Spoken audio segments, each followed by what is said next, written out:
devotion. I'm a soldier, won't surrender. Faith is like a fire that never burns to embers. The voice of the unheard. Love is the answer. I gotta speak it, believe it, that's how I feel inside. I can't sit here quiet. You can take my heart, you can take my breath. When you pry it from my cold dead chest. This is how we rise up. Heavy as a hurricane, louder than a freight train. This is how we rise up. Heart is beating faster, feels like thunder. Magic static, call me a fanatic. It's our world, they can never have it. This is how we rise up. It's our resistance, you can't resist us.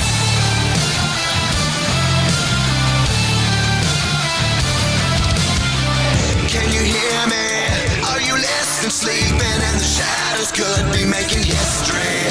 Through the fire, on the water, used to be a slave, but now you are a conqueror. They can take my heart, they can take my breath. When they pry it from my cold dead chest. This is how we rise up. Heavy as a hurricane, louder than a freight train. This is how we rise up. Heart is beating faster, feels like thunder. Magic static, call me a fanatic. It's our world, they can never have it. This is how we rise up. It's our resistance, you can't resist us. Up, up, up, up, up.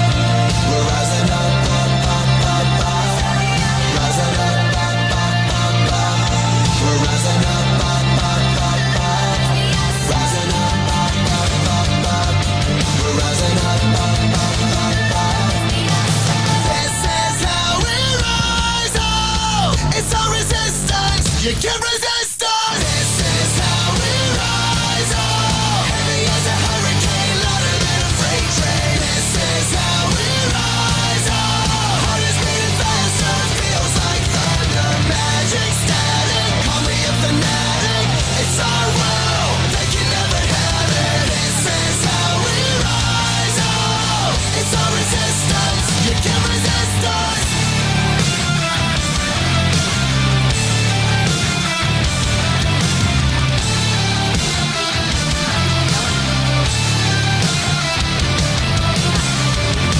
If you're on your phone, but if you want to try to pop back in as you're on your phone, it's showing me here. Oh, there we go. Never mind. You figured it out. Joe is very tech savvy. It says unable to add your guests because of the device. Okay.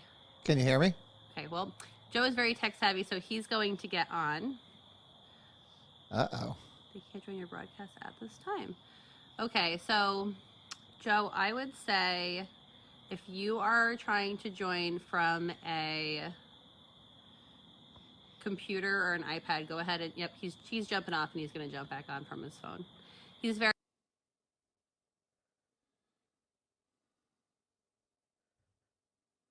go ahead and, yep, he's jumping off and he's going to jump back on from his phone. He'll be jumping back on in just a second, guys. Again, this is the person that is running for Senate District 13. He is a candidate. Oh, I can see you. send invite. Cannot join your broadcast at this time. It's blocking you, Joe. It's saying it can't add you. I don't know if it's the settings on your...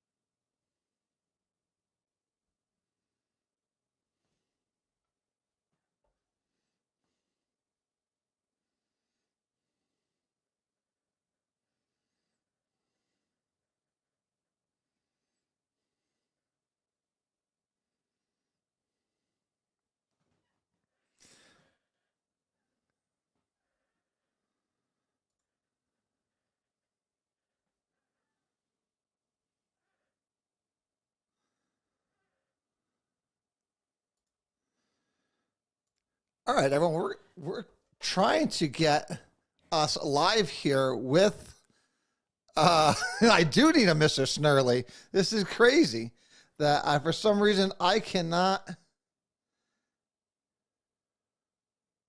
I cannot get her on my thing.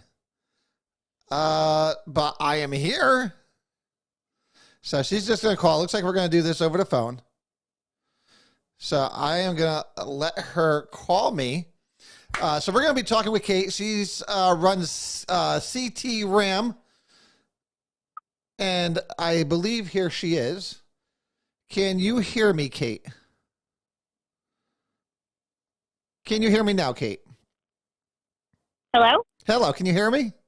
Yes, sir. I don't know what is going on. For some reason, it will not let me join. I know. It's a bummer. It's okay. We can do it from the phone, if that's all right with you. If this works for you, it works for me. So, ladies and gentlemen, we have Kate on the phone. She is from Connecticut Residents Against Medical Mandates. And we are going to just do a little quick interview with her and her group. So if you have not joined her, like I said, CT Ram with 2 M's, make sure you go like their Facebook page and follow them. So, Kate, I'm all yours. Wow, I'm really excited. So this is a real treat, guys. So I am interviewing a candidate, and he has me live on his broadcast right now. So that is really cool.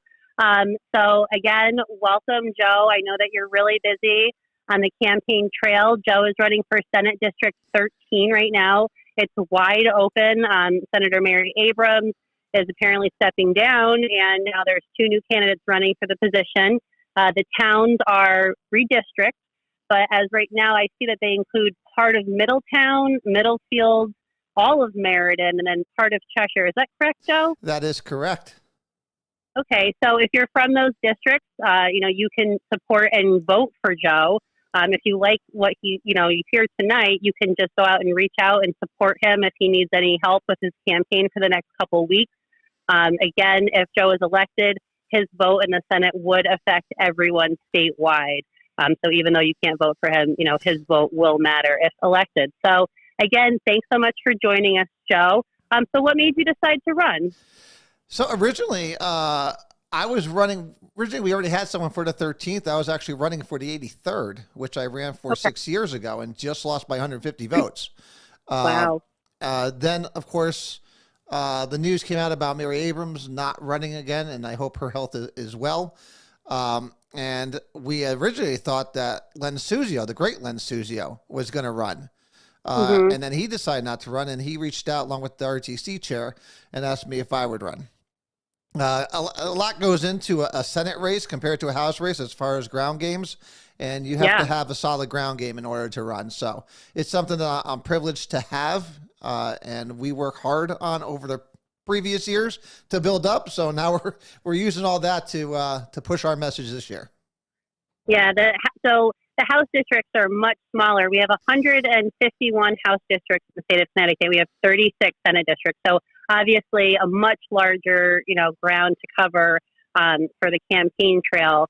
So how's it been going? It's going great. We're getting great responses. I think people in Connecticut are finally fed up with what's going on all sorts of different issues. They're sick and tired of the inflation and high taxes, and the state taking $4.6 billion in extra taxes this year and not giving it back. Yeah, right. Exactly. It's pretty unfair.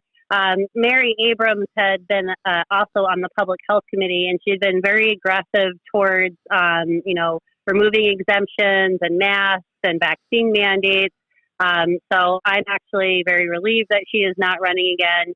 And just because I haven't heard where you stand, I'm very excited to hear. What is your position on mask mandates? Well, if you were worried about Mary, then you're going to be really worried about Jan. Jan, who led the AFT, and she's big on mask mandates, big on vaccine mandates.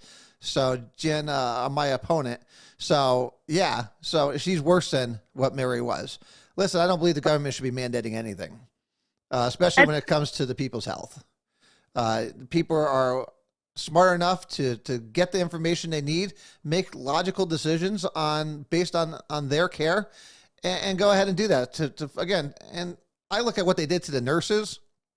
That's when I knew this was nothing more but about control. That's all they wanted was control. Because if it was great that the nurses had to work without a vaccine, without any kind of high level protection. And now all of a sudden at the end of the day, you have to have a vaccine or you're fired. It just doesn't make any sense. When it's like over and everyone's had it like once, or there's a second variant, right? So it's like most people have the immunity of it from like the herd immunity from just having it, right? So absolutely.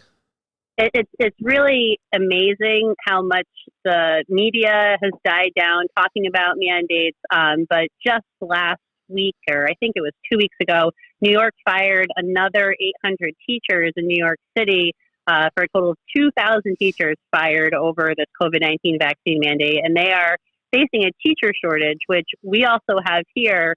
In Hartford, we've had schools shut down because there aren't enough teachers to staff it. Like you said, we're sitting on a massive surplus, and I think that that's for a political reason so that we can say we have it, right? But we should be using it or giving it back to the people that need it. So again, your position on mask mandates is very clear, and you did touch on, the COVID-19 mandates and where you stand with the nurses. But, just want to get you on record. Do you support COVID-19 vaccine mandates? No. Perfect. Good to know. No. Very Hard no. Again, we talk about teacher shortages. There's many reasons why we have a teacher shortage. Just one of them was the mandates, and there's like I said, there's another host of reasons which we can't even get into in a half hour. There's also, as far as the surplus.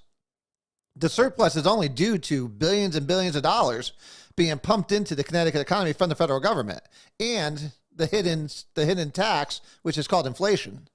So, that's what brought us to $4.6 billion in extra funding. And again, that's taxpayers' money that should be going back to them. Instead, it's going to go to special interest groups. Right. We received billions and billions of dollars in ESSER federal funding that, is supposed to repair the things, that we fell behind on in the state of Connecticut. And again, a lot of the surplus money is come from that. So anybody can really do that, right? Hold on to money that's handed to them, which a lot of the legislature that's elected right now, I feel like has just been handed their positions. So it's really good to see people that are conservative and have strong voices step up to run, like yourself. Now, last year, we lost our religious exemption for vaccines for children to go to daycare and attend K through 12 schools. Could you share your thoughts on that legislation? Yeah, I mean, it was a horrible piece of legislation. Listen, religious exemptions are there for a reason. There's sometimes religious beliefs say that you're not supposed to do something. And again, we have to respect that. But again, this has nothing to do with, and I think most people miss the point that this has nothing to do with science anymore. This has everything to do with control. And they want to be able to control what you do. And if they can control, whether or not you get a vaccine or not, they can control the next thing. This, again, science went out the window a long time ago when they decided with the nurses. And I think this is when it started. And you talked about they're not paying attention to it anymore. They're not talking about mandates anymore. There's a reason for that, because most people in this state believe that it's all a farce now, that the science has come out, and they like to use science when it benefits them, but when it goes against them, they say it's for the betterment of everybody else. And they tried that with a lot of different things. Same thing with universal health care. It doesn't matter. They just want to make government bigger. They want to give government more control, and this is just another step to do it. And for the religious people, let's be honest, liberals don't like religion, and they don't like you using religion to go against their wishes. And that's why it was taken out. That's why we need people like Mary and Jan far away from the Senate. Right. It's very dangerous. Connecticut actually has a law that was called the Religious Restoration Act that was introduced quite a long time ago with the help of Matt Ritter's father, which I find very funny that Matt Ritter played such a big role in the removal of the religious exemption. Right now, he's our Speaker of the House, for anybody that doesn't know. And even with that act and with, no public health emergency for any of the state required immunizations for children, they went and removed that exemption for an extremely small amount of people in the state of Connecticut, but still it impacted thousands of families, so to say that they don't matter, and we're talking about Mary Abrams here. we did Senate district petitions during the removal of the religious exemption for all the constituents in every Senate district that wanted to speak to their senator about their position opposing this bill. And we did speak to senators that didn't agree with us. And, they were rough conversations, but they were had. And Mary did not have one. And she had over 500 constituents sign this petition. And it really blows my mind that any senator, regardless of the topic, would ignore over 500 constituents requesting a meeting for one bill. Because she knew she didn't need you.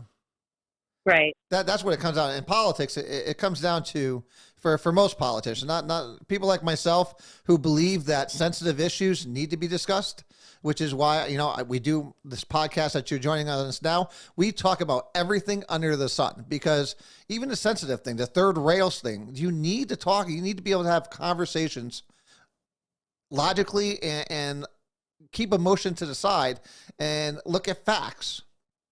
Democrats don't want to do that. I don't want to say Democrats. I try not to use that word anymore. Liberals don't want that, because most Democrats, I believe, are on your side. And I think there's a lot of Democrats that are again, totally against the mandates. Yeah. So I try to distinguish between the two. So I apologize if you're a Democrat watching on your side. I didn't mean you. I have to say liberals, because those Clinton Democrats are not part of this woke, I want control culture. Right. Yeah, there's definitely a very clear divide between progressive, far left voters and the people that consider themselves more modern, middle of the road Democrats, and were affected by mandates. So we have thousands of people in this group that honestly couldn't care less about politics, but were just impacted by the mandates. And we help them with the process of a religious exemption, or show them how to go about, trying to work with their doctor to get a medical exemption, qualify them per the state laws. And again, we taught people one of the most important things is how to find out who represents you and reach out to them and advocate for yourself. Yeah. And we've been labeled a dangerous organization because of that by, candidates that support mandates and do not support these basic freedoms and voted to remove the exemption. I hope this is a teachable moment, though, for your viewers. For those viewers, you just said it, that, they don't care about politics. They don't really... Politics, you may not care about politics, but politics cares about you, and it affects your life every single day. I get that most people don't have the time. I get that, because, we all live busy lives. But I hope they have learned one thing through this pandemic and through your group, and the fact that you don't have to indulge in it 110%, but you do need to pay attention on who we're putting into office, because if we didn't elect these people who have this type of thinking, like Mary or possibly like a Jan, if we don't stop them ahead of time, we don't have to, if we did stop them ahead of time, we wouldn't be dealing with what we have now. Exactly. I can't stress it enough. And, to talk about learning from the past, I didn't even vote in the last gubernatorial election. So, look what I'm now, right, guys? So honestly, like what he said couldn't be truer. Like if you're being affected by this at all, you do care about politics, because the only way to change it is to spend all your money suing them, or to just get out there and help with the grassroots movements and just spread the word about the candidates that are never going to let this happen. I mean, we are in a really far left place. Electing a lot of the Democrats that are elected, I'm not, encouraging anybody to change your party. It's just make it better. All of these people are elected right now, most of them are far left, at least the people that are in the minority or the majority control. Our Speaker of the House, Matt Ritter, our Speaker of our Senate President, Bob Duff, the president of the whole Connecticut legislature, right, Martin Looney, and then Ned Lamont. Like they're all super far left as far as religious exemptions, vaccines, mandates. They made a Connecticut an example during all these pandemics with these ridiculous mandates that they imposed for employment, removing that religious exemption. I mean, after Cuomo did that in New York, he got destroyed. I mean, he kicked 26,000 kids out of school. Nobody wants to talk about what Lamont's doing. We had Mary Fay on before you, and she was talking about, how the amount of money that went to his wife for this no bid contract to SEMA for all the PCR testing in 2020. I mean, it's like $300-something million.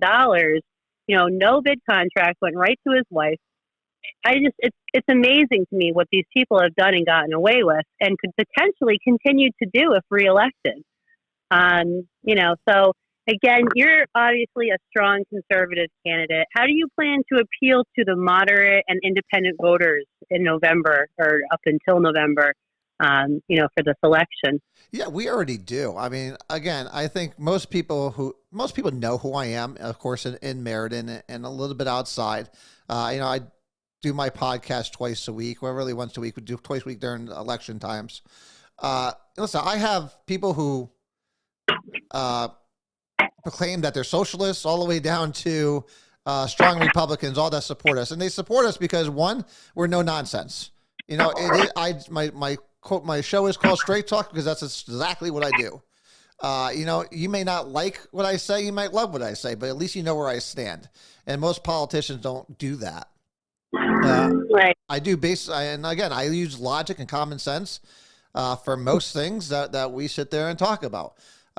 I think people just want to be told the truth. I think people just want to be part of the process. Again, I claim, and I know I am, the most accessible candidate in all of Connecticut, because you get a hold of me in 1,000 different ways. And most people like that. And again, nothing's off the table, because again, even the sensitive topics we need to discuss, it's important to discuss. And usually we could find some common ground. So I think that's how I relate to both sides. Again, I go after Republicans just as much as I go after Democrats. So if I see Republicans stepping out of line, trust me, I'm hated by some Republicans too. And I think that's what got me the Independent Party nomination. I believe there's a right and wrong. And a lot of people just like to play politics with everything. No, it's either right or it's wrong. And if it's wrong, fix it. If you're doing it, you're going to be called out on it. And I think, again, I don't want to control anybody's life. I want government out of your life as much as humanly possible. And I think if we could get to that and let people actually live their lives the way they see fit, I think everybody would be much happier. Right. I couldn't agree more. Honestly, at this point, how's your campaign going?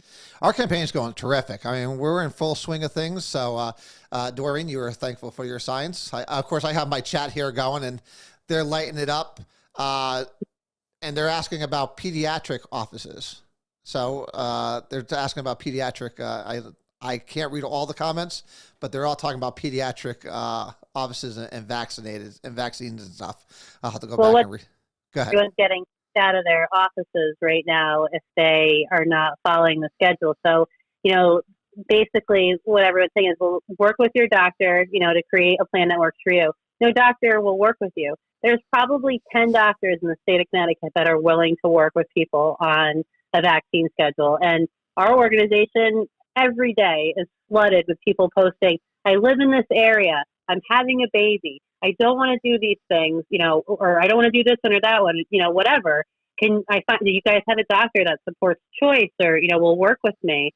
And it's very hard to support them because, we don't want these doctors to get into a place where, they're being flagged for anything. And honestly, all doctors should be working with their patients, to provide them with the comfort and support they need to feel comfortable, working with that doctor. So you really have to put the pressure on your own, pediatrician to work with you. They should all be doing it. They shouldn't, they don't get the benefits they get from the insurance companies if they don't follow the state required schedule. So there are benefits and bonuses to following that schedule. So they don't want anybody, messing with that. And that's really what it comes down to. I will say this, my pediatrician for both of my kids do not require a vaccine. In fact, my son just broke his ankle last week, and he went and visited the doctors twice already. And just as long as they're wearing a mask, which I get, I can understand that, listen, a private practice can turn around and ask for a mask, which is fine, but they do not mandate that you have a vaccine, which is terrific.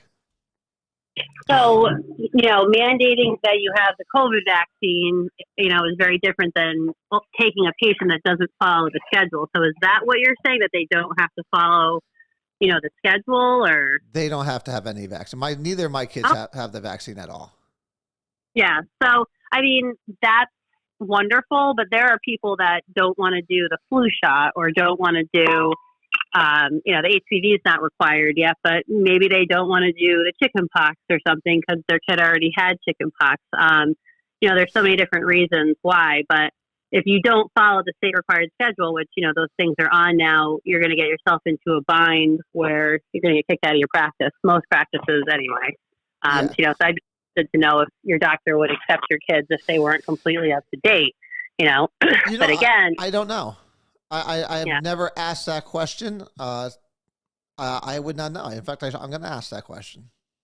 It's interesting how many won't, honestly. So it's very sad because there's a huge influx of people that are looking. Again, if you say in the group, you're in the group now, you'll see every day people ask, I'm going to have a baby or I have kids and I don't want to go to the doctor anymore.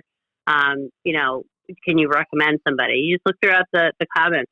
It's insane. I mean, every day we're helping people connect people or trying to empower people to approach their doctor, in a professional way, but to try to advocate for themselves. It's really important. So we try to provide them with the tools to do that. It really should be a parent's choice. I agree.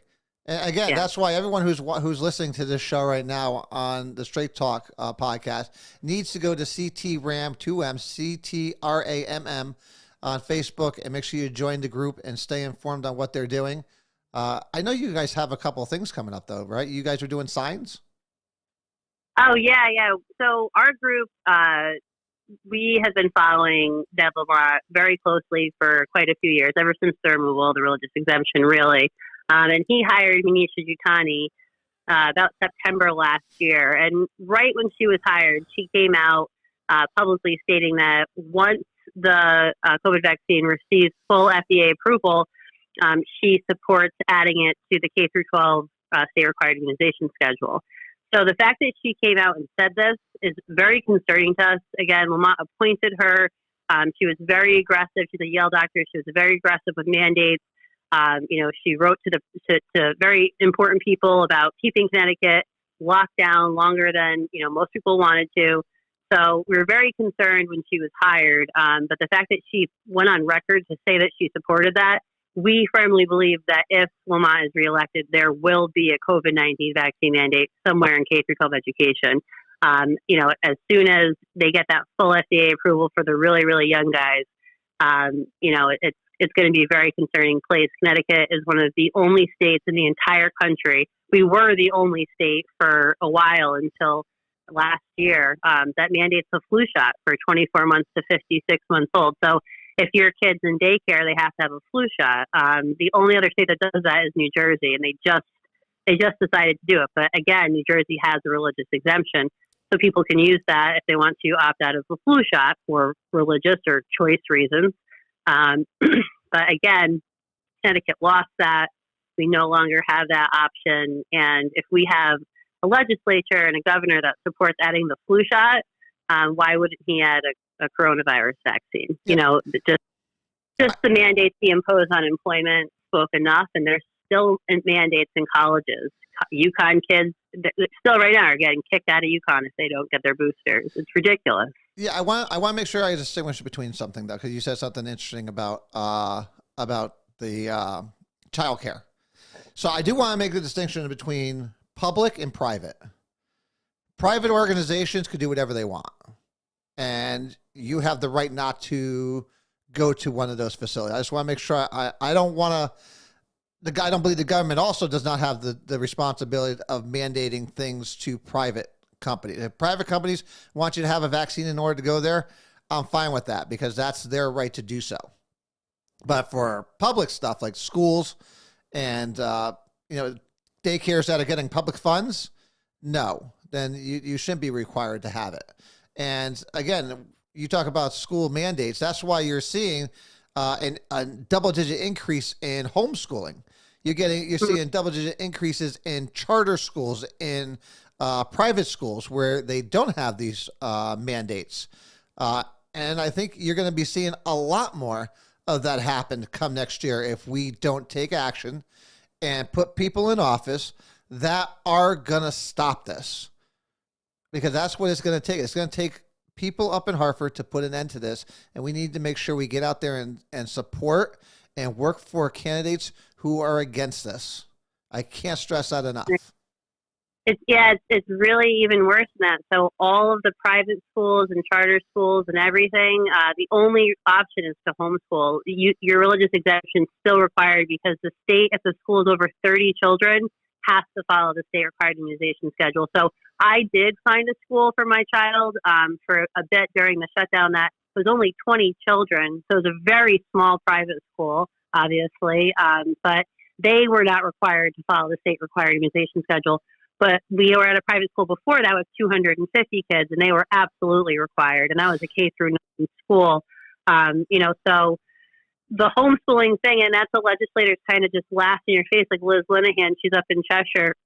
She told me to just quit my job in homeschool, Kate. That was like 5 years ago. And that really stuck with me because I busted my butt for my, master's degree. And I really enjoy my career.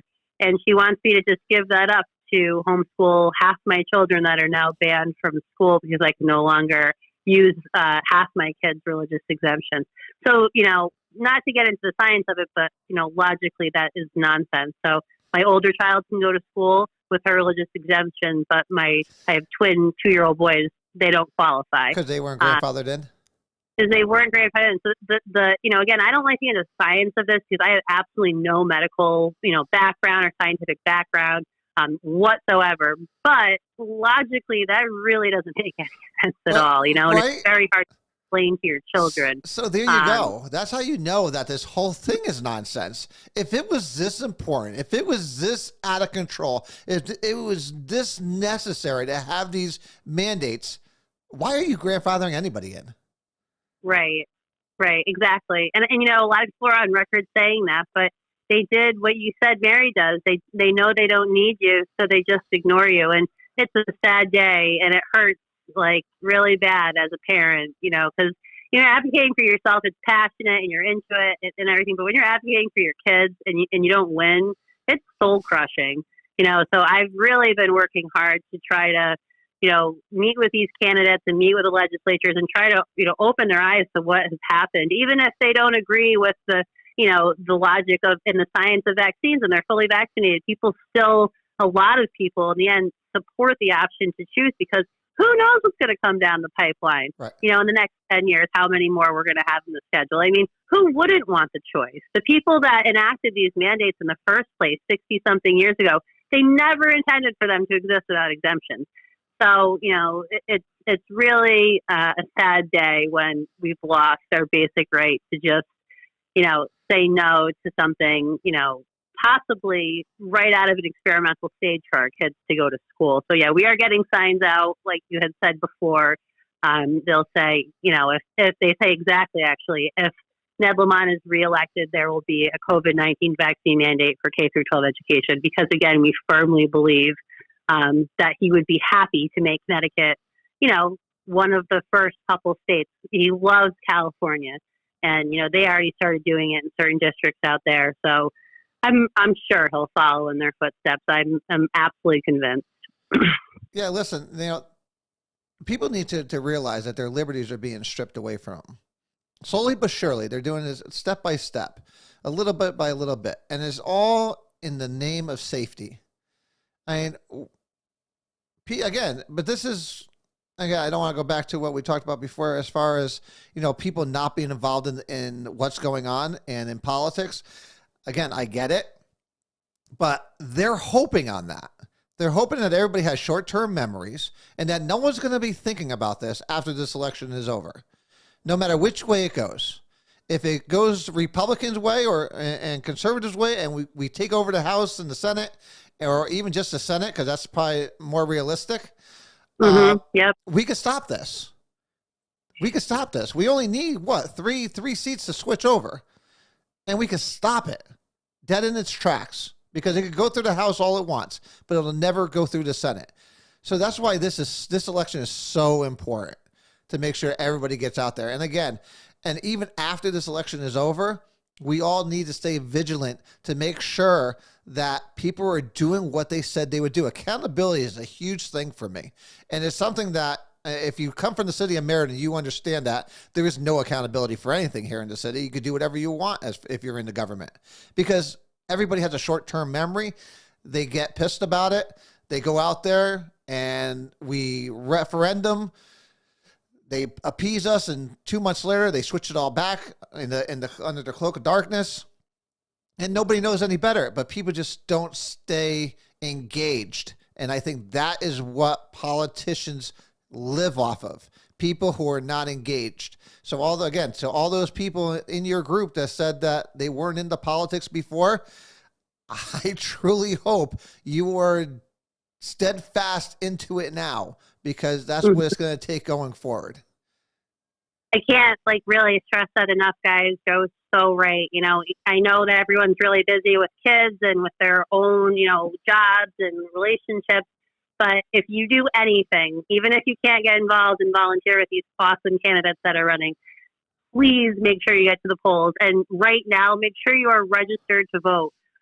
We had a lot of people want to get involved in the independent party caucus that thought they were independents, but they were really unaffiliated, or they just didn't know how they were registered. So again, just make sure you're registered. We have links in the group where you can go ahead and find out if you are. It's very easy. And all you have to do is be registered to vote. Go down to your local polling place. And we have, again, all these videos in the group of we have over 60 candidates that have come on within September, October, and are coming on November to talk about where they stand. I mean, that is a good chunk of candidates that are coming on to be fully transparent with the viewers. You can go back and watch the videos whenever you want. All the same questions were asked to every candidate. So we're all about transparency, guys, and, watch where they stand. And if you can support that, if you like what you hear, please get out and vote. Again, just to be clear about where Joe is running, let me pull up your area. Joe, could you just tell us? I don't have the map in front. So it's part of Cheshire. We have all of Meriden, part of Middlefield, and part of Middletown. Perfect. And all right, guys. And again, just real quick, we should be looking forward to our discussions in November and December when we actually have the votes to go ahead and stop this. Because right now, we're talking about how do we get elected? How do we get people into office that could hopefully stop this? I'm hoping in November, our next conversation is much more positive, as into, guys, all right, we got the power now. What are we going to do with it, and how are we going to stop it? And that's the conversation I look forward to having with you guys in November. Well, I really love your positive energy. It's contagious. I'm smiling. So thank you, Joe. And thanks for taking the time to talk to us tonight. I can't wait to tune into your podcast in the future. I'm going to save it in my podcast so that I can, listen to where you stand on some other issues too. Again, if you are in Senate District 13, Mary Abrams is stepping out. She is no longer running.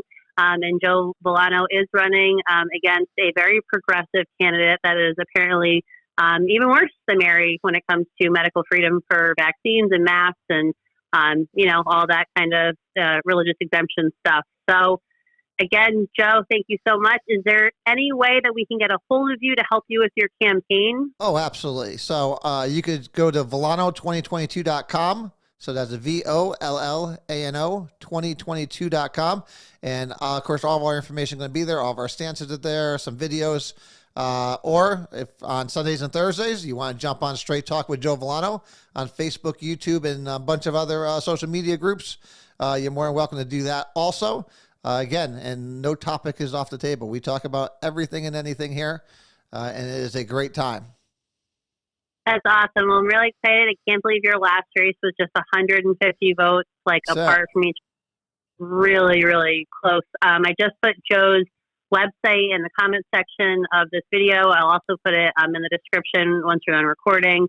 So you can go ahead and check out his website, see how you can support him, and definitely make sure you make it to the polls, Senate District 13 for Joe on November 8th. Okay, Joe, anything else you want to say to our viewers? Okay, just thank you for having us. You're doing a terrific job. Keep up the work. I love the fact that you took a negative and turned it into a positive here. I know you worked really hard to try to get things turned around, and you faced a liberal machine. And I love the fact you didn't quit. You turn around and you're taking that and saying, you know what? I'm going to create a new group. We're going to come after you. And you know what? I'm with you hand in hand. Thanks, Joe. All right. Take it easy. We'll speak to you soon after you're elected. Kate, I thank you. And guys, we're going to get into our show in a second here. We're just going to take a quick pause and get us set up for Straight Talk.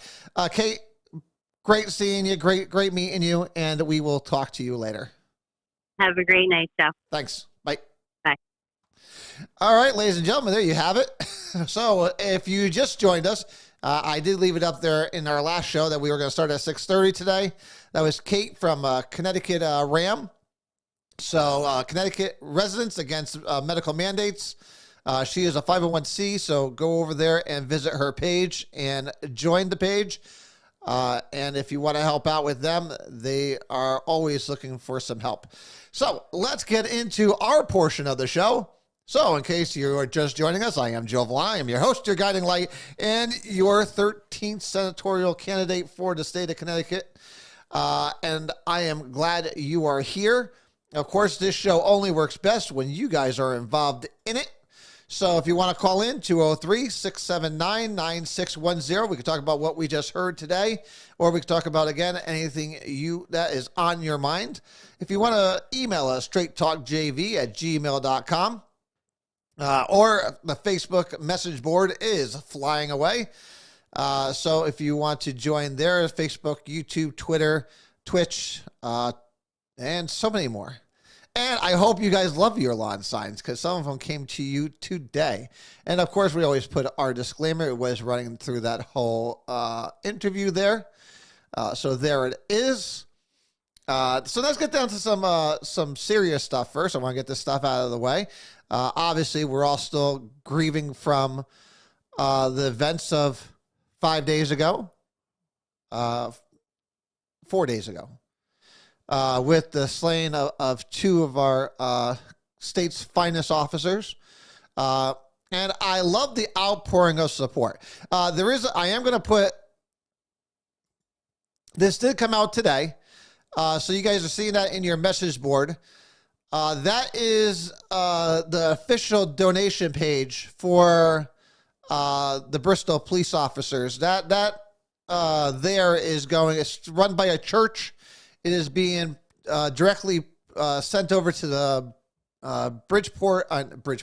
Bristol Police Union, so they could distribute the funds out directly to the families, and 100% of your donation goes directly to the families of those slain officers, of our heroes that, again, went out there day in and day out to do a job that most people don't have the guts to do.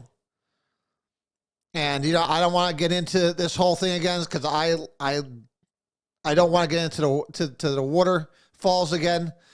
But it is touching. It just launched today, and one of the sites already has $115,000 raised. So if you can donate to that, I have donated to both. There's actually two funds going around. I've donated to both already. But this is, out of the two, I think is one that basically goes right to the police union, and that's going to get there. So if you could donate, I left a link on the site, on the message board there.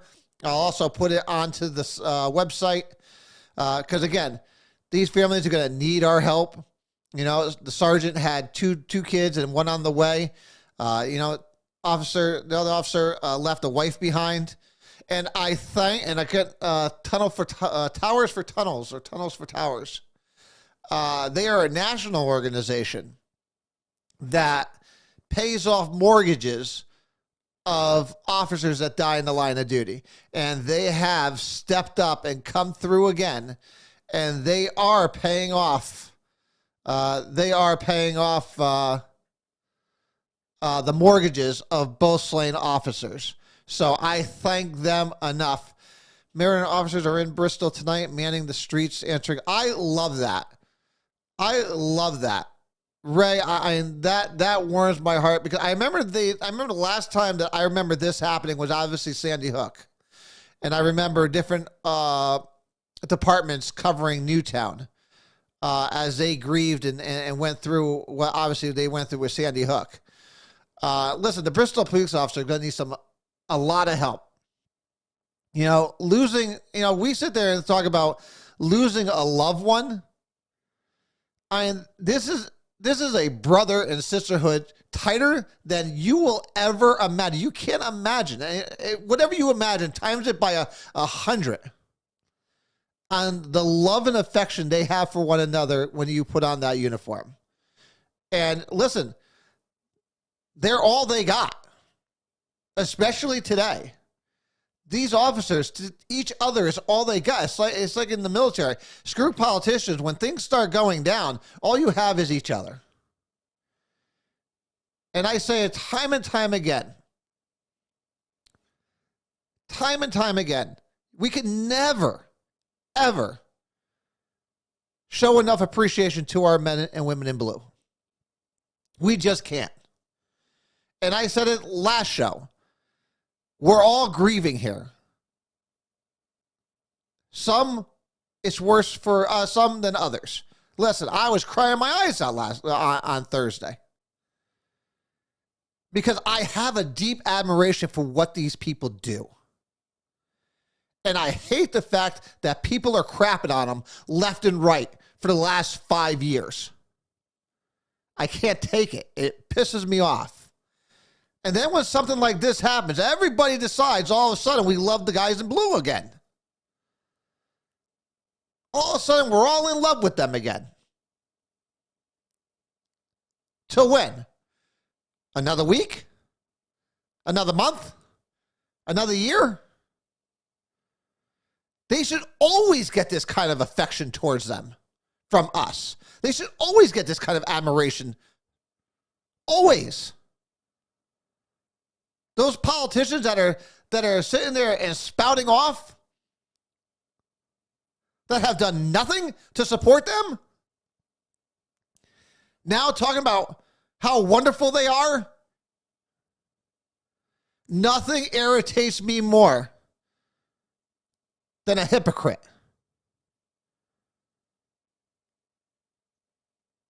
They should get it every day. Especially from the people that are representing us and leading this city, state, and country. And they don't get it. They get it when it's convenient for them. And again, how long does it last? It should never end. And we're going to find out. We're going to find out how long this lasts. Because I tell you what, I will fight every day to make sure that they have what they need to do their job safely and effectively. Because I don't want to ever have to go through this again. Now again, this is a very unique situation here. Where they were lured in. And I hope we can learn something from this. I hope the departments, I hope something positive could come out of this.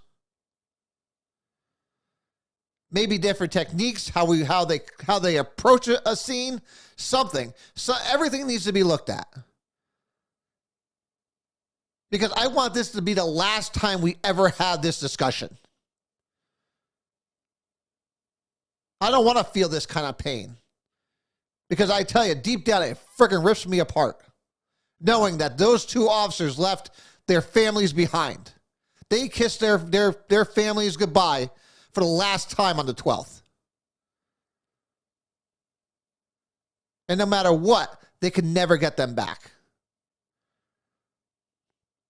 And these men and women do it on a daily basis to support us, to protect us. We need to be there every day for them like they are for us. And again, we're going to wait to see if that happens. We're going to see which politicians are ready to put their money where their mouth is. But we'll find out. On other news, now listen, I hate the Yankees. Just so you know. I absolutely despise the New York Yankees. But the Yankees do have one thing that I don't think most teams don't. And that's a lot of class. And the day after this tragedy happened, the New York Yankees honored our two fallen officers, our two fallen heroes, because that's what they are. They're all heroes, by the way. Every officer is a hero. So they honored our two heroes at Yankee Stadium in a moment of silence. The Yankees never cease to amaze me on how classy they are as a team, as an organization. I might hate them when they're on the field, but they definitely are a first-class organization. And I think everybody, just from the view of what was going on during that moment of silence, that place was silent. And that's hard for Yankee Stadium. That place was dead silent in honor of our fallen heroes. So, Yankees, I thank you and I appreciate it.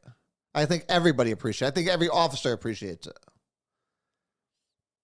And I didn't realize that Sergeant Damonte was a huge Dolphins fan. Now, if anyone doesn't know, I, myself, am a Dolphins fan. And I love this. So here's the clip. I'm going to throw it up there. From the Miami Dolphins. So somebody must have contacted the Dolphins and let them know that the sergeant was a Dolphins fan. And the Dolphins placed this on their Twitter and their Facebook and all that. On Wednesday, two Bristol, Connecticut police officers were tragically killed in the line of duty. Officer Alex James and Sergeant Dustin Damonte. Today we honor Sergeant Damonte, a lifelong Dolphins fan who was planning on attending today's game at Hard Rock. So he was actually going to be at the game today. And I tell you what, I think as with all of us, I am wishing Miami, I'm sure, is wishing that they were able to honor him there in person instead of having to do it this way. But Dolphins, I thank you. I am a huge Dolphins fan, and this just makes me love you even more. And thank you to whoever reached out to the Dolphins and let them know. And this is actually what they put out on the screen today in honor of him. So, again, it was just a terrific thing. And, again, Dolphins, I know it's something, I know for some people it's small, but this is huge for the family. And this is huge for, people who care about our police officers. It's just the little things that go so far. And I thank the Dolphins for that. Let me bring it back up. So,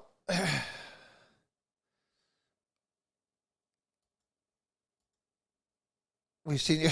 Yes, my truck is the Dolphins color. If anyone doesn't know, with Filler Up colors are inspired by the Dolphins. Me and my business partner are both Dolphin fans, if you can believe it. So we are both huge Dolphin fans. So we were sitting there talking about color schemes and what colors we were going to make the truck. I mean, we probably batted around like 100 different color combinations, but of course, then we just looked and we're like, we got to do the Dolphins colors. And that's how Filler Up colors had come to be, because we are both Dolphin fans.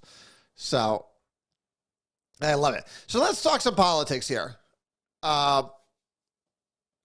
Oregon, if no one's been paying attention to Oregon, the state of Oregon, been run by far left lefties. I mean, as far left as you could possibly get. For decades. They haven't elected a Republican governor since 1982. So not since Ronald Reagan beat Mondale have they seen a Republican governor. But the co-founder of Nike, of all people, Philip Knight, has absolutely declared war on Democrats in Oregon because it is an absolute mess. Absolute mess what's going on. Oregon is a prime example of what happens when you let far left progressive ideology run a state. You got nothing but homelessness, people without jobs, crime run amok, all sorts.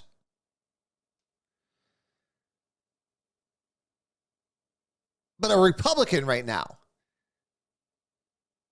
is in the lead in Oregon by 3 points. And it's absolutely amazing. So, and again, the co-founder of Nike, Philip Knight, has poured millions of dollars into this race to make sure that the people of Oregon know exactly why their state is in the crapper. And even another Democrat has jumped in the race. Betsy Johnson has jumped in the race to make sure that the Democrat vote is split. And it is. She has 16.5%. That is enough to put the Republican over the top. That's how desperate Democrat. That's why I say, and I really have to be careful on here when I talk about Democrats, because they're not just Democrats anymore. There really are. There's really four parties. They're your far left your far left loonies, which are your woke, and then you have your Clinton Democrats, and then you have your Reagan conservatives, and then you have your far right. So there really are four parties going on right now.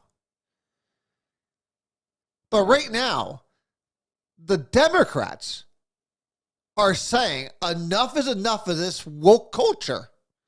And I say that here in Connecticut all the time. This race, all these races in this state will come down to what the Democrats, the Clinton Democrats, want. And I don't think that the Clinton Democrats, your moderates, are going to tolerate the far left woke culture. Now, again, they also won't go for the far right. They want someone who's using common sense and logic. And I think that's what we do. And that's why we relate to both sides of the aisle, which is why you have a lot of Democrats that support our campaign. You can't say that about the other side. You can't sit there and look at my opponent and say, oh, look at all these Republicans she has. She has none.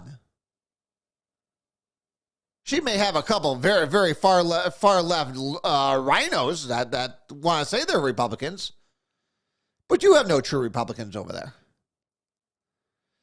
Where we have people who claim to be socialists, who are saying, I'm for a big government, but I'm not for that crap over there. And I think we've tied into that. We did a bunch of new videos that you're going to be seeing coming up for the election.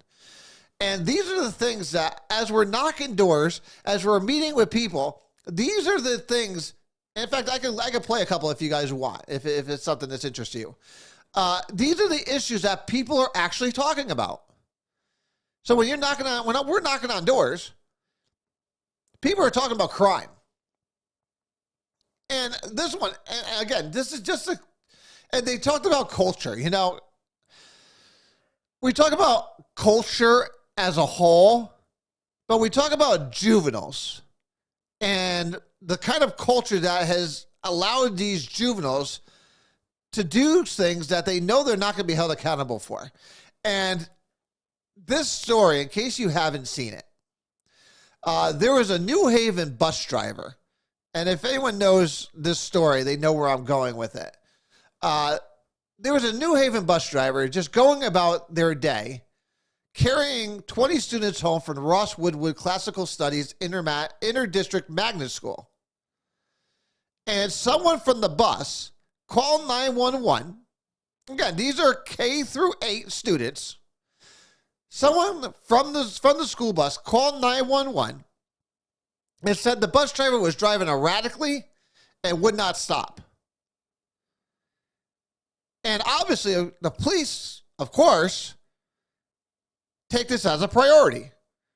And you had at least 10. I think by the time I counted all the cops that were in the picture, there was 10 to 15 officers that rushed, putting other people's lives at risk to get to that bus as fast as they possibly can. They were working with the bus company to track that bus. And that the dispatcher from the bus company was leading the police towards the bus. When they finally got to the bus, they were able to surround the bus and stop it. Now, you would think, that's amazing. Great job by the police department, which, of course, is because they're phenomenal people and they do their job in a phenomenal way. But come to find out, from reviewing the videos that are on the buses now, that not only was that bus driver not driving erratically and was actually doing a phenomenal job at driving the bus, they could hear all the kids in the back of the bus causing disturbances, creating a ruckus, and yelling at the bus driver in some horrible language. Now, I don't know about you, but if that is my son or daughter on that bus doing that, there's going to be some huge problems in my household. But the fact is, nothing happened to these kids. Nothing. The student wasn't even arrested for making a false 911 claim. The amount of lives that were put at risk, sending 10 to 15 squad cars rushing through the hill section of New Haven to find a bus that they perceived to be, that should have been driving erratically, the amount of lives they put at risk is well above. But nothing was done to these juveniles. In fact, most of the kids got picked up from the scene from their parents, who probably used their cell phone to call their parents. No apologies to this bus driver. Nothing. That's the culture I'm talking about.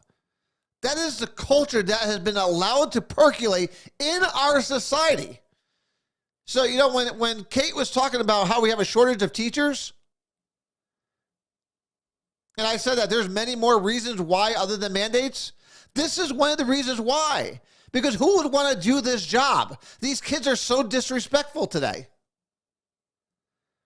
They're so disrespectful. And what teacher wants to deal with that? You can't pay them enough money to do it.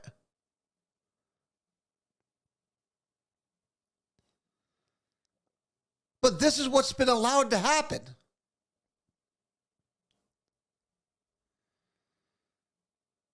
Oh, absolutely. All the public safety resources. I mean, listen, they have what? Maybe 3 or 4 cars per district times 6. No, times 8. 24. You use half the resources up. Chasing this bus down.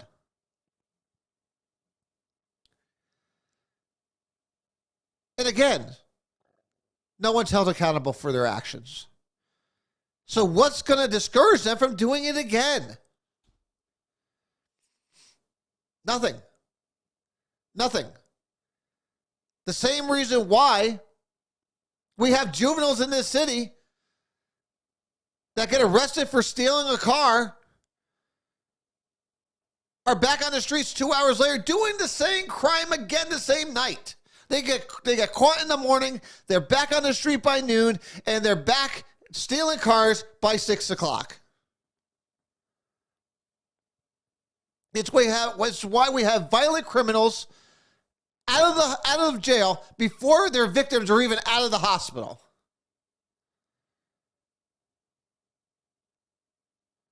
It is absolutely crazy. But this is what we have allowed to happen. This is what we have allowed as a society to be considered acceptable.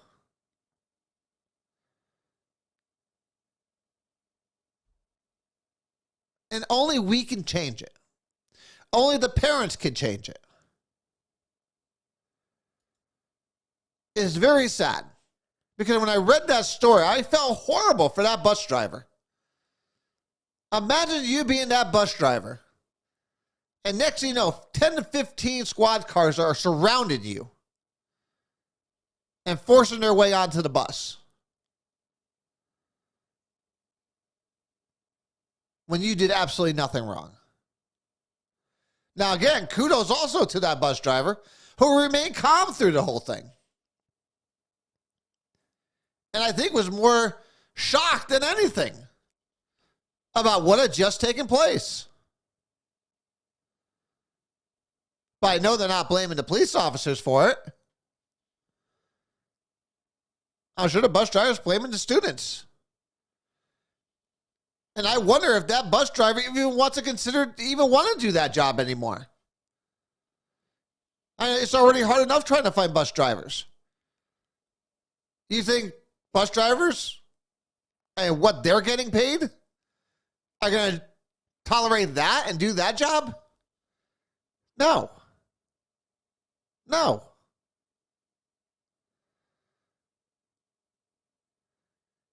It's just absolute craziness where we're at today.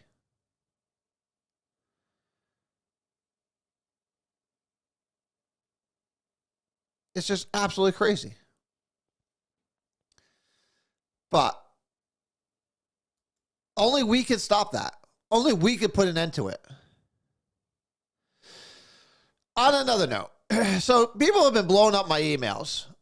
And it's been I've been meaning to talk about this for the last couple of weeks since it first broke. And people are all asking me, all right, Joe, what is the October surprise and why two things. One, what is the October surprise, which I still don't know what it's going to be for Democrats or Republicans. It still hasn't broke yet. Usually it's about the last week. You know, there's always an October surprise. We'll figure that out. So to that question, I don't know. But the other question that keeps coming up is, why is the Justice Department now threatening to press charges against Hunter Biden?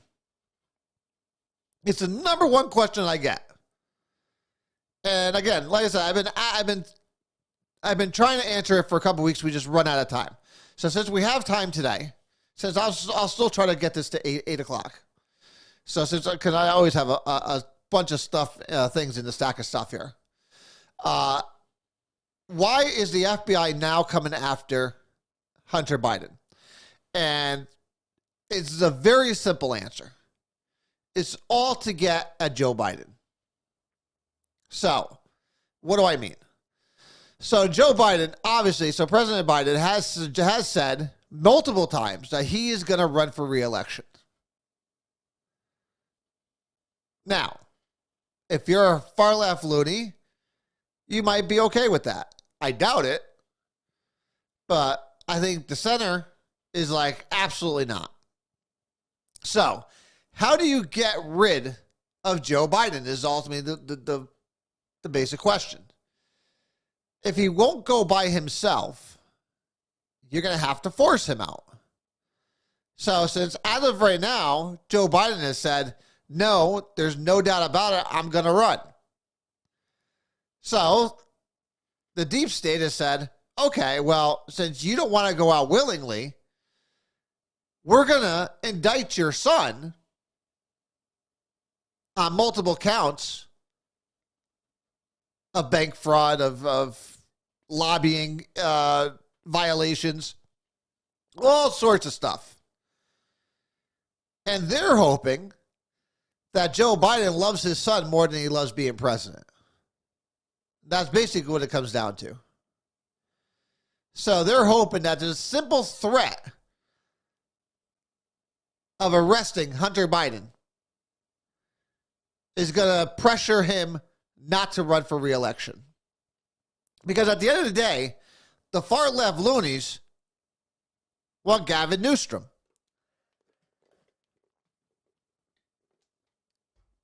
He's the governor from California. And I don't know about you guys, but any country, any state where people are leaving in droves in any way they possibly can, for someone who has destroyed not only the city of San Francisco, but then the whole state of California, this is not somebody I want as president. And the fact that Gavin Newsom is the front runner for the Democrats is crazy to me, but also not surprising. And it's funny. I was just talking with Don today about who I thought was going to be the ticket for the Democrats come 2024.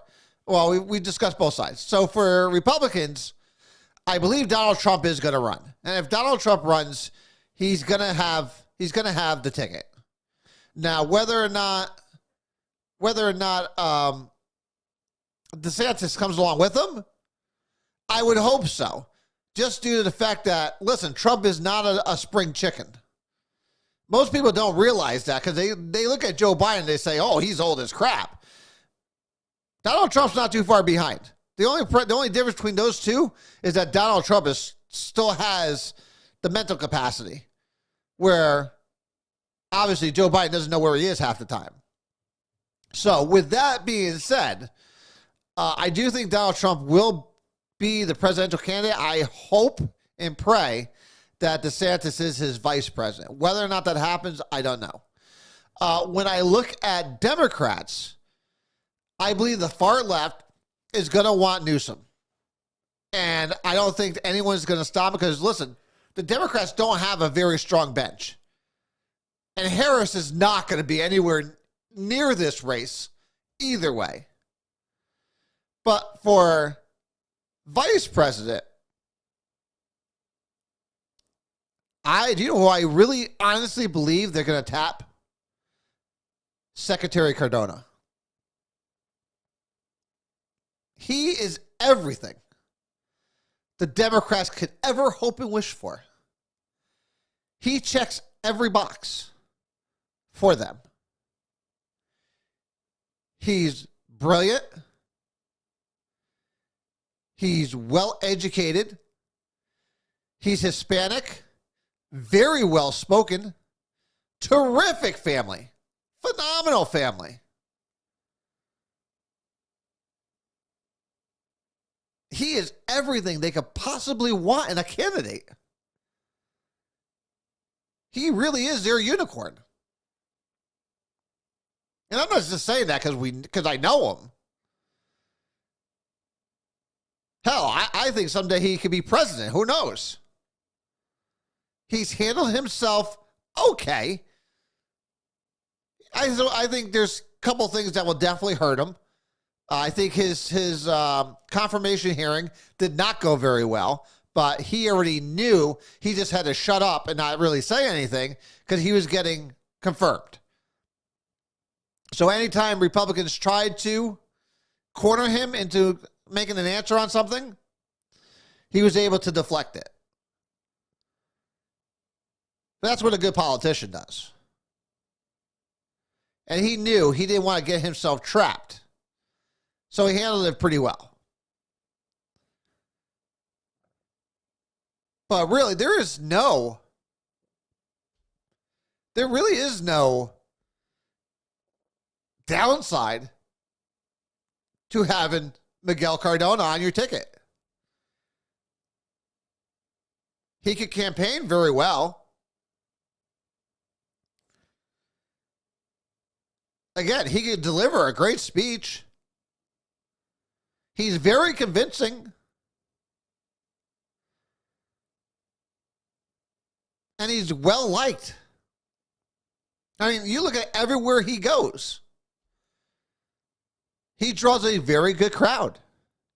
Hell, they threw him a friggin' parade in Puerto Rico. And he's only Secretary of Education. I think Secretary Cardona has a very, very, very good political future ahead of him. If he wants it. He might not even want it. Who knows? He might just be happy being Secretary of Education, and after Biden loses this time around, he might just come home and do something else. Maybe go on a public speaking tour. You know, nothing wrong with making $100,000. Just go out there and speak.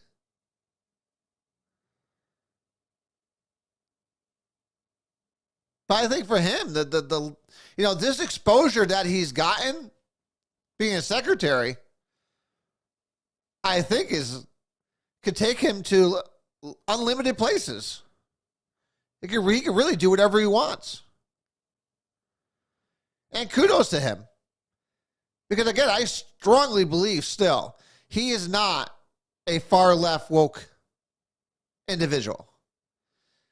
I think some of the things that he has to, some things he has to promote, he doesn't agree with, but that's not his decision to make. He works on behalf of the president. He works on behalf of the president. He has to say what the president wants him to say. I mean, if he disagrees with him that much, then yeah, he can sit there and say, no, I don't feel comfortable doing that. But he could resign. But I don't think that it's gotten that bad to a point where he believes that. But I honestly don't believe he thinks that it's okay for boys to play in girls' sports. I believe he does. I truly think he does not believe that that's okay. But Biden is being pressured by the far left not to sit there and hurt their feelings. So he has to say what he has to say. And again, he doesn't say he supports them. He says, well, we have to have a place for them. We have to give them equal opportunity. Which I, as a conservative, say we do. Against the boys. We do give them equal opportunity. So, again, that's where I'll opine on it. I'll sit there and say that Miguel Cardona, I think, will not be done with politics after his tour of duty is done as Secretary of Education. I do think he is a amenable force to Republicans when it comes to being maybe vice president someday. But, you know, I'm not wrong many times. I'm going to put my money on that one. Somebody will tap him. If nothing else, the Hispanic groups, I think, will sit there and push him to run for higher office. Or maybe he'll come home and want to run for governor. That wouldn't surprise me either. If Bob Stefanowski wins in November, don't think that Miguel Cardona will not be the next person to run against him in 2024. I wouldn't be surprised there either. All I know is Miguel's going to be, once his tour is done, he's going to be pulled in so many different directions. I'm very, very interested to see which way he goes. I don't think he's a man who's just going to, go back to his normal life and just putz around. I think he knows he has too much value in that for that.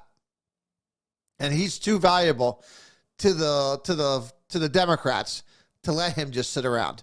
And if they do let him just sit around, they're the dumbest people in the world. They don't know what they got. They don't know what they got. They don't know they have an ace in the hole. And again, that's me as a Republican saying that. I am scared of Miguel Cardona and what he can accomplish if he decides to go whatever route he does.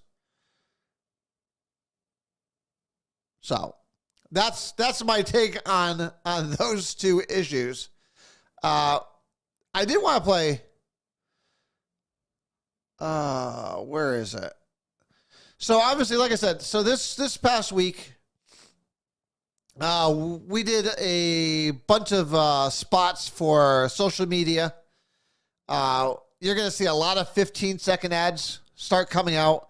You're going to see a lot of 30-second ads coming out for the campaign that we taped last week. And I tell you, this was the most exhausting video shoot I've done in a long time. I mean, I think the ones we did in 2016 maybe took us an hour and a half, 2 hours. These took us, I think, close to, 6 hours, I think it was, by the time we were done. Let's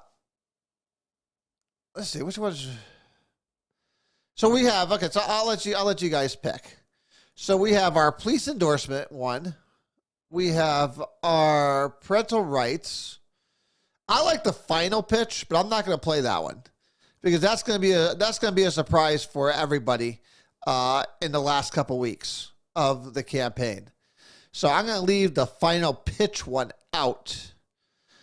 But juvenile crime definitely is. In fact, I don't know if I'm able to pull these over that easy. You know, I'll post them to the page.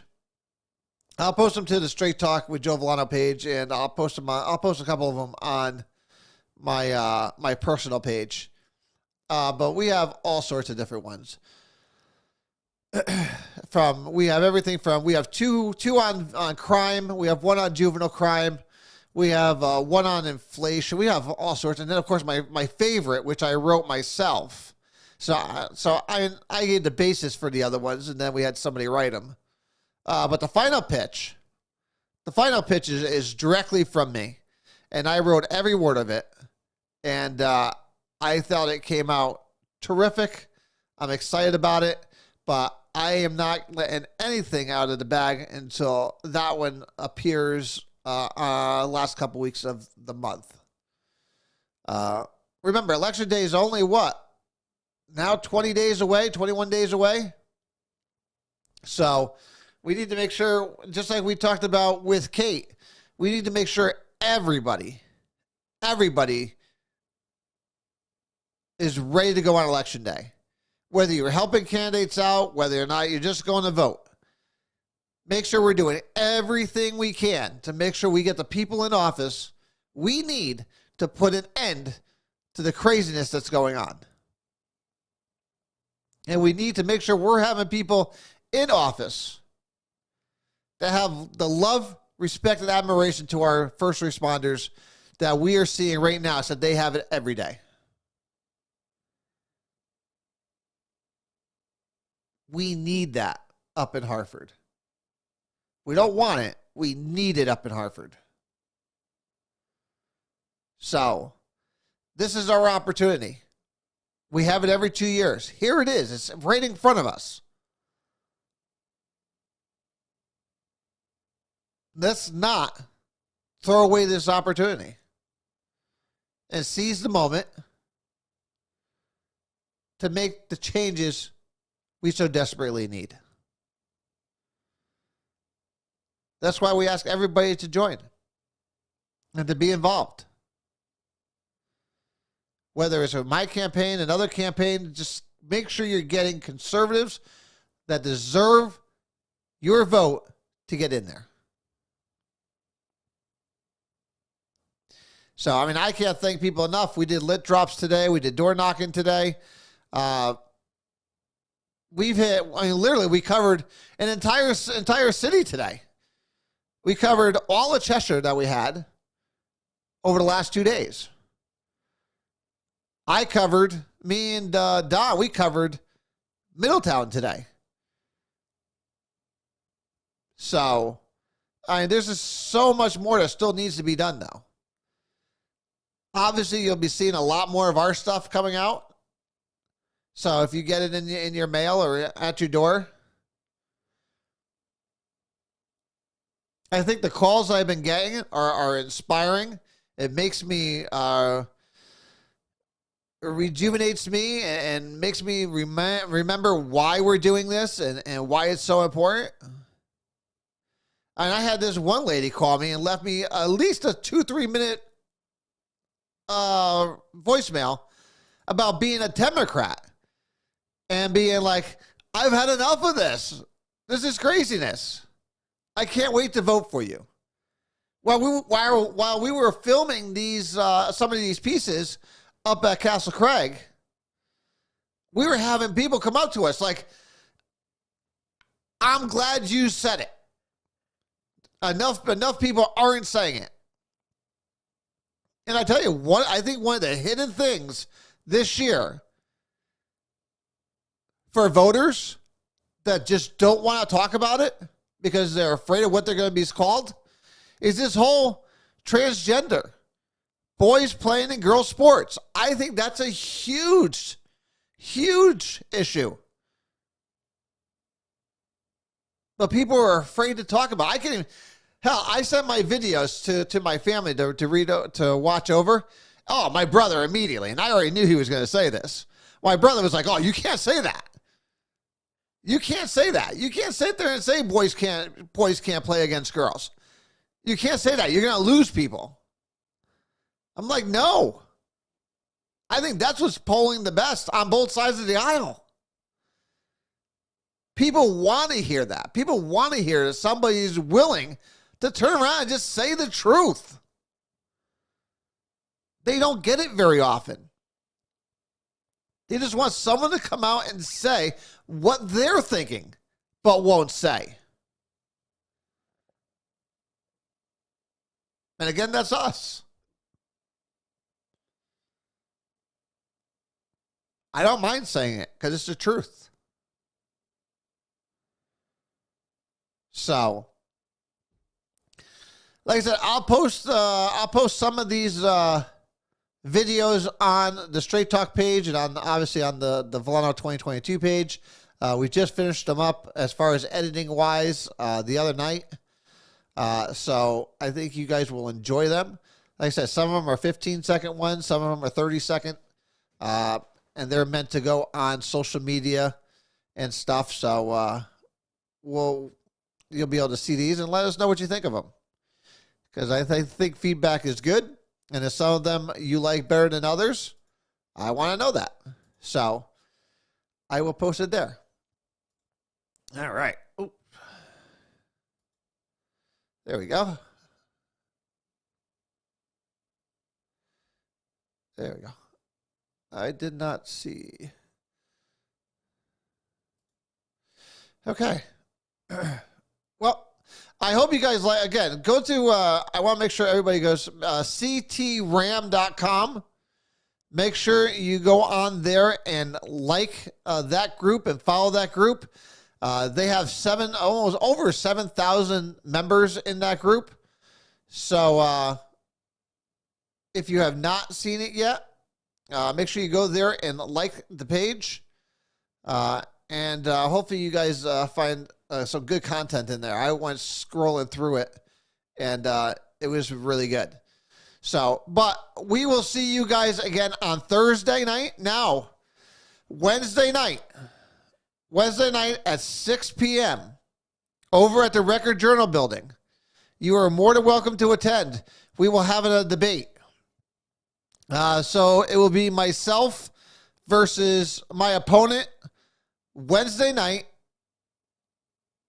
at 6 p.m. over at the Record Journal building on South Broad Street. It's right behind the AT&T Starbucks. It's right behind there.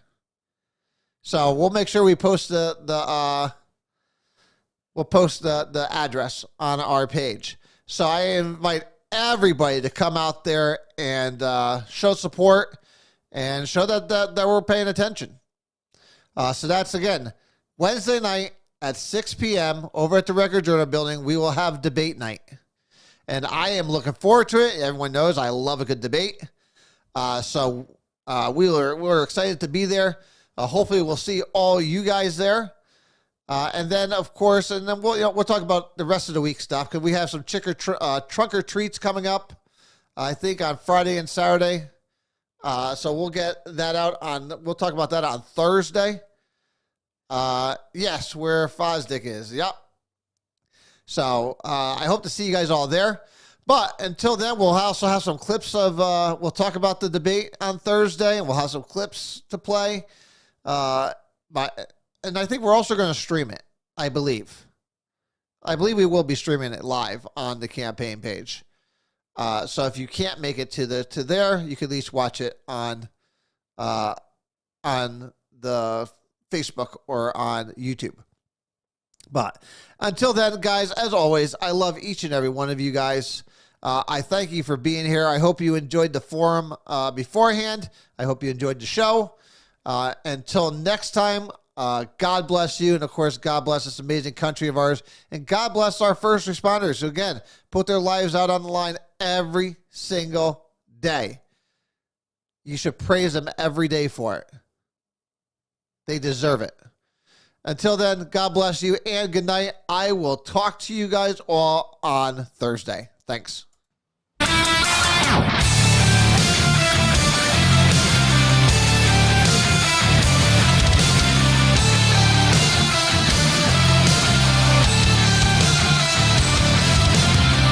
Emanation and a million faces formed together, made for elevation. I'm a soldier, won't surrender faith. This like a fire that never burns to embers. The voice of the unheard. Love is the answer. I gotta speak it, believe it, that's how I feel inside. I can't sit here quiet. You can take my heart, you can take my breath when you pry it from the cold dead chest. This is how we rise up. Heavy as a hurricane, louder than a freight train. This is how we rise up. Heart is beating faster, feels like thunder. Magic static, call me a fanatic. It's our world, they can never have it. This is how we rise up. It's our resistance, you can't resist us.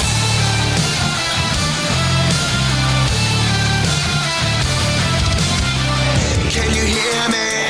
Are you listening? Sleeping in the shadows could be making history. Through the fire, on the water, used to be a slave, but now you are a conqueror. They can take my heart, they can take my breath when they pry it from the cold dead chest. This is how we rise up. Heavy as a hurricane, louder than a freight train. This is how we rise up. Heart is beating faster, feels like thunder. Magic static, call me a fanatic. It's our world, they can never have it. This is how we rise up. It's our resistance, you can't resist us. We're rising up, rising up, we're rising up, rising up, we're rising up. This is how we rise up. It's our resistance, you can't resist.